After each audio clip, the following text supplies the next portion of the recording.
Assalamualaikum warahmatullahi wabarakatuh. Sebelum pembelajaran ini kita mulai, marilah terlebih dahulu kita membaca doa dengan harapan semoga ilmu yang kita peroleh menjadikan ilmu yang bermanfaat dan kita diberi kemudahan oleh Allah.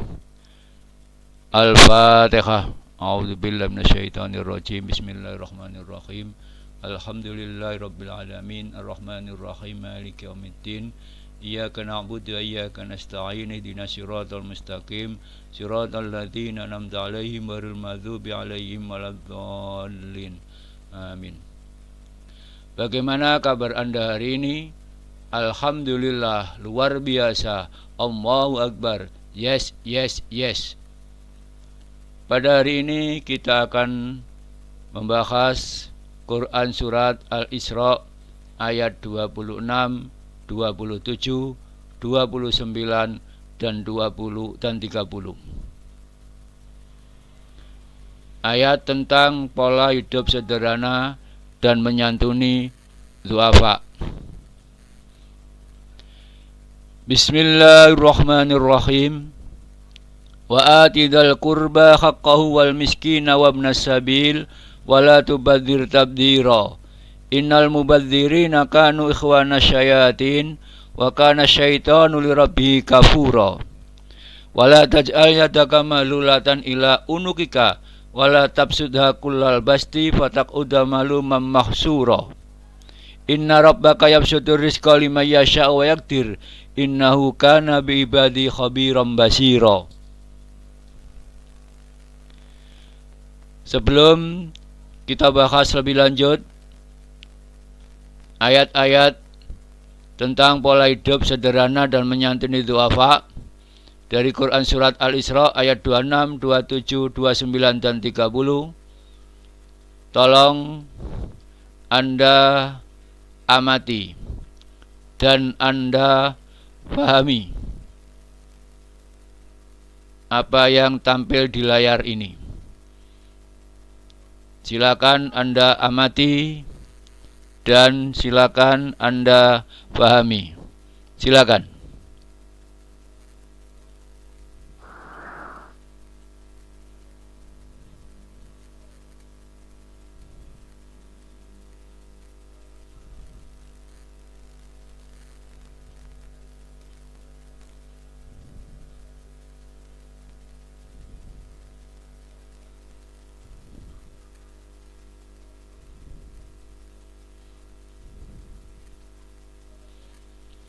Cukup dari pengamatan dan pemahaman Anda. Mari kita bersama-sama mempelajari tentang kandungan ayat-ayatnya. Silakan disimak buku LKS atau buku paket Anda dengan memperhatikan poin yang tampil di layar.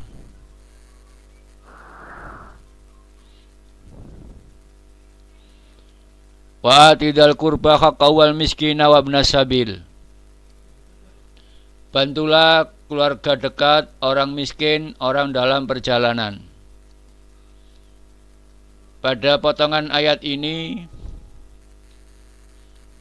dijelaskan tentang orang-orang yang berhak menerima bantuan.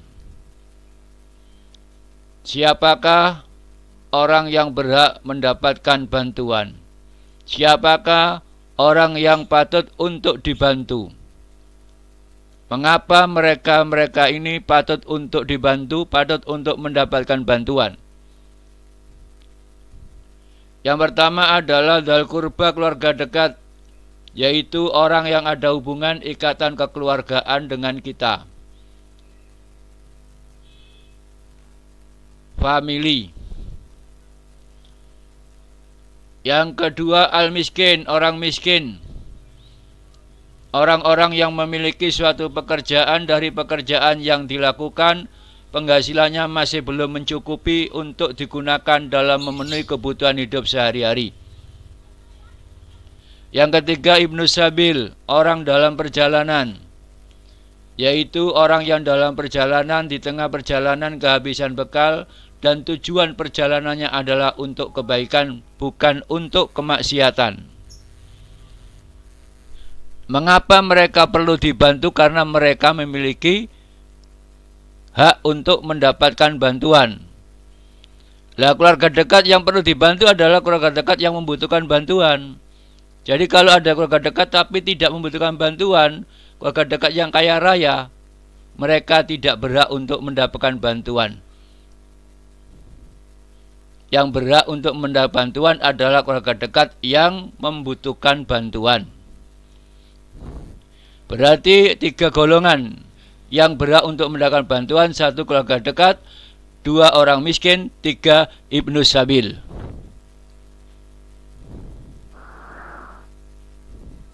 Wala tubadzir tabdzira, jangan berlaku boros. Allah melarang kepada kita yang memiliki harta, yang memiliki kelebihan, mengeluarkan harta kita secara boros. Mengeluarkan harta dengan tanpa ada perhitungan, sehingga akan berakibat terjadinya penyesalan pada kemudian hari, pada saat setelah kita tidak memiliki apa-apa. Lah, siapa orang yang boros itu?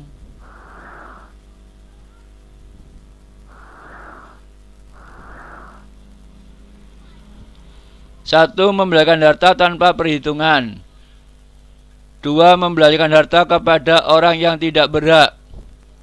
Kalau ada orang kaya kita kasih harta, berarti kita termasuk orang yang boros. Membelanjakan harta kepada hal-hal yang tidak bermanfaat.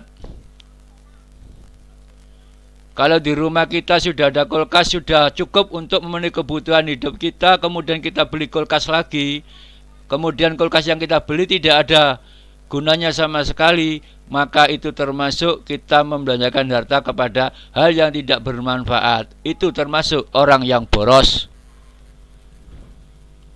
Yang keempat, membelanjakan harta kepada hal yang tidak diridhai Allah. Sama dengan ini, membelanjakan harta pada jalan-jalan kemaksiatan. Di kampung ada membangun pos kamling yang ditempati untuk main judi. Kita membantu dalam pembangunan pos kamling, maka kita termasuk orang boros. Membelanjakan harta selain digunakan untuk ketaatan kepada Allah, pada jalan-jalan kemaksiatan, mereka itu adalah termasuk orang-orang yang boros. Innal mubadzirina kanu ikhwana sayatin, pemboros saudara setan. Di orang yang mengeluarkan harta dengan tanpa adanya suatu perhitungan, orang yang mengeluarkan hartanya pada jalan-jalan kemaksiatan, atau orang yang mengeluarkan harta pada hal yang tidak ada guna dan manfaatnya, itu termasuk saudaranya setan. Kenapa dikatakan saudaranya setan? Bahkan syaitan rabbi kafura, setan ingkar nikmat Allah. Sebab orang yang berharta, yang seharusnya harta itu dikeluarkan kepada siapa yang membutuhkan harta itu, ternyata harta itu dikeluarkan tapi salah jalan. Berarti mereka termasuk ingkar nikmat. Seharusnya harta yang dimiliki itu adalah nikmat dan harus disyukuri. Dengan jalan apa? Diberikan kepada siapa yang membutuhkan. Tapi kenyataannya tidak diberikan kepada orang yang membutuhkan, akan tetapi dikeluarkan dengan tanpa ada perhitungan, dikeluarkan secara boros. Orang yang demikian itu termasuk kufur nikmat atau ingkar nikmat.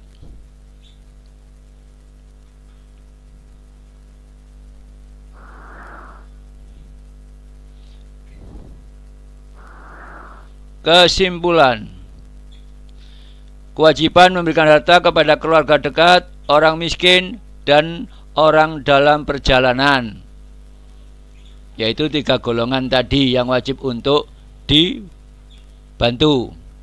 Sebab kalau tidak kita bantu berarti kita memiliki kelebihan termasuk orang yang merampas hak mereka. Karena mereka memiliki hak untuk mendapatkan bantuan dan kita yang memiliki kelebihan memiliki kewajiban untuk memberikan bantuan. Larangan membelanjakan harta secara boros. Orang yang boros termasuk saudara setan. Setan sangat ingkar terhadap nikmat Allah. Ini adalah kesimpulan dari Quran surat Al-Isra ayat 26 dan ayat 27. Sekarang kita lanjut kepada Quran surat Al-Isra ayat 29 dan ayat 30.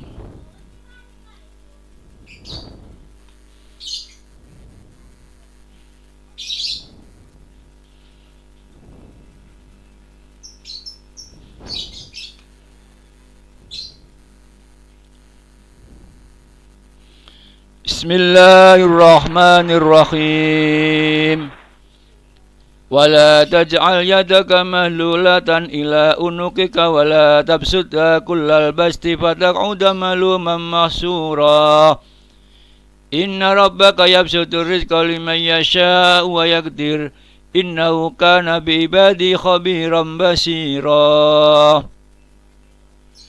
Mari diamati dan dipahami terjemah dari Quran surat Al-Isra ayat 29 dan 30.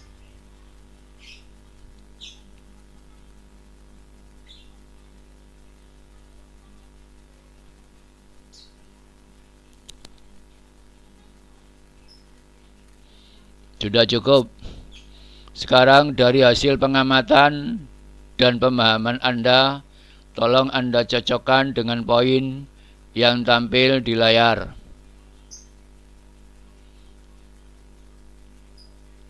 Apa yang terkandung dari ayat 29 dan ayat 30. Wala taj'al yadaka malulatan ila unukika. Terjemah ayat tadi, janganlah kamu menjadikan tanganmu terbelenggu pada leher kamu. Tangan terbelenggu pada leher itu adalah begini.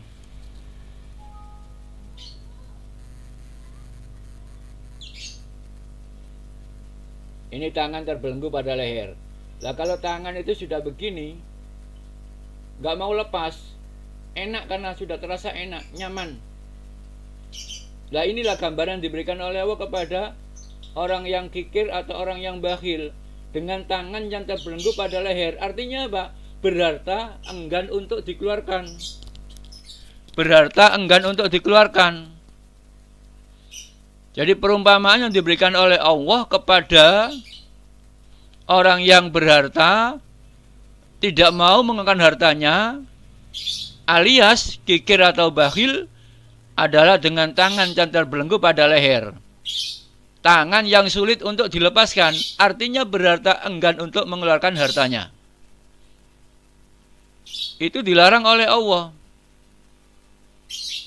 Jangan sampai orang-orang memiliki harta berlaku yang kikir atau bakhil. Jadi sudah saya katakan, orang yang bakhil atau kikir itu berarti merampas haknya orang lain.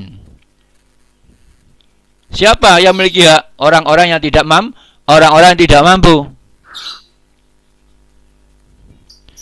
Wala tabsutha kullal basti. Jangan kamu membuka tangan kamu selebar-lebarnya. Ini perumpamaan yang diberikan oleh Allah kepada orang yang boros. Dengan tangan yang terbuka selebar-lebarnya. Berharta dikeluarkan dengan tanpa ada suatu perhitungan. Berharta dikeluarkan dengan tanpa ada suatu perhitungan. Siapa itu? Orang yang boros. Wala tabsutha kullal basti. Itu dilarang oleh Allah. Bakhil kikir dilarang, boros juga dilarang.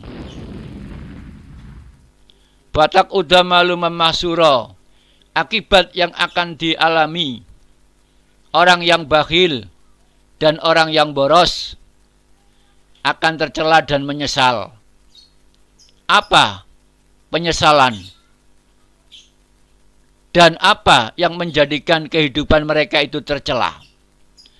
Orang bakhil akan tercela dalam kehidupan mereka di masyarakat, tidak dimanusiakan oleh manusia. Kalau dia berjalan di muka bumi, diketahui oleh manusia, dia disepelekan dalam kehidupan mereka, tidak dihargai sama sekali. Itulah kehidupan mereka akan menjadi orang yang tercela. Orang yang boros akan timbul penyesalan. Kenapa dikatakan demikian? Karena mereka mengeluarkan harta tanpa ada suatu perhitungan, baru akan tahu kalau dia mengalami tidak memiliki harta.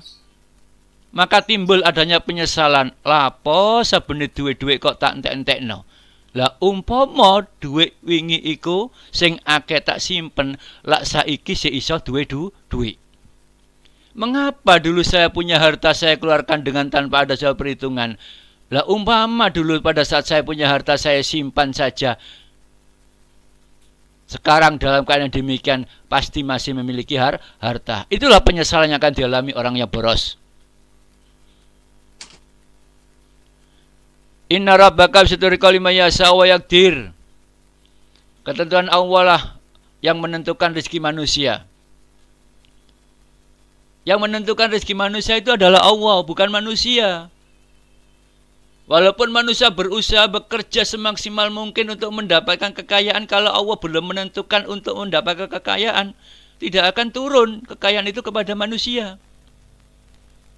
Walaupun manusia itu bekerja dengan pekerjaan yang ringan, tapi kalau Allah sudah memberikan rezeki, pasti akan turun rezeki yang banyak. Yang menentukan rezeki manusia itu adalah Allah. Lah kalau manusia itu rezekinya ditentukan oleh Allah, berarti manusia nggak perlu bekerja, berusaha. Iya apa tidak? Tidak. Lapo nyambut gawe, nek pangeran ngekei, dunya lak bakal teko dunya, nek gak ngekei ya bakal gak teko. Tidak demikian. Tetap dituntut untuk bekerja. Tentang hasil pekerjaan yang dilakukan, itu Allah yang akan menentukan. Diberi oleh Allah harta yang banyak, penghasilan yang banyak, pendapatan yang banyak, alhamdulillah. Diberi tidak banyak, tidak ada penyesalan, tetap mengatakan alhamdulillah. Sebab ketentuan rezeki manusia itu Allah yang menentukan, tapi manusia dituntut untuk ikhtiar, bekerja, berusaha. Baru setelah hasil pekerjaan dilakukan, bertawakal kepada Allah, berserah diri kepada Allah.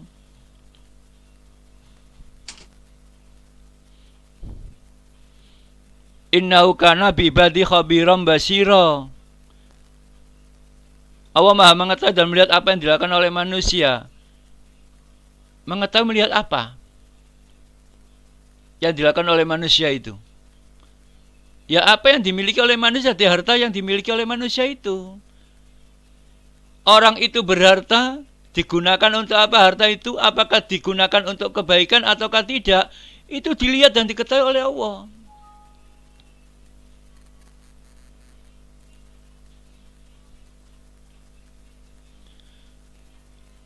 Orang itu berharta, digunakan untuk apa harta itu? Apakah disedekahkan ataukah disimpan saja, tidak peduli kepada orang lain? Itu dilihat dan diketahui oleh Allah. Nah kalau tidak berharta, apakah mereka itu menyesal atau tidak? Timbul adanya penyesalan atau tidak? Itu juga dilihat dan diketahui oleh Allah.